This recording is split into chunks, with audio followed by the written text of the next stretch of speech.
네, 이번 수능 한 문제의 출제 오류가 어제 법원에서 인정이 되면서 전원 정답 처리가 됐고요. 해당 과목의 성적을 받지 못했던 수험생들이 모든 칸이 채워진 성적표를 이제 받고 입시를 치르게 됐습니다. 이 결정이 입시 결과에 어떤 영향이 있을지 주목되는데요.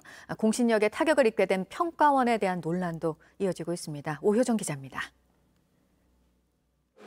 제시된 조건을 따라가면 어느 동물 집단의 개체수가 음수, 즉 존재하지 않는데도 이 동물의 유전 특성을 골라야 합니다.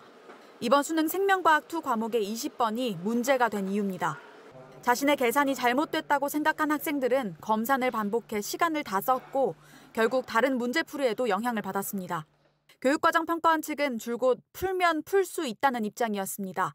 문제에 제시된 조건 7개 중 개체수가 음수가 나오는 조건은 1개인데 이 조건은 굳이 살피지 않더라도 답을 구할 수 있다는 겁니다.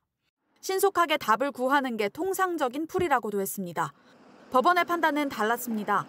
우선 생명과학의 원리상 개체수가 음수인 동물은 없기 때문에 명백한 오류가 있다고 짚었습니다.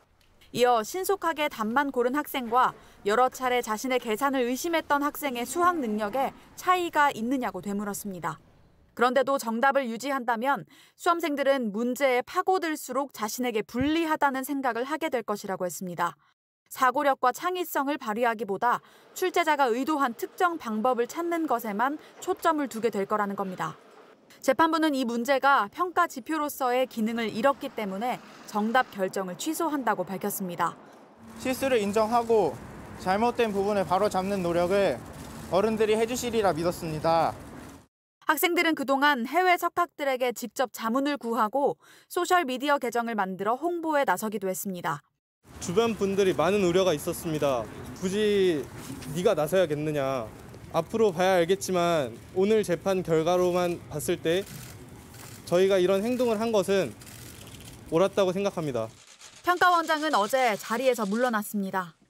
무엇보다도 수험생과 학부모님 그리고 학교 선생님을 포함한 모든 국민께 중심으로 사과드립니다.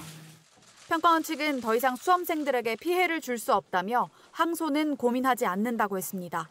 친구들과 달리 빈칸 성적표를 받았던 6,500여 명의 수험생들은 완전한 성적표를 다시 받아 남은 입시를 치를 예정입니다. JTBC 오효정입니다.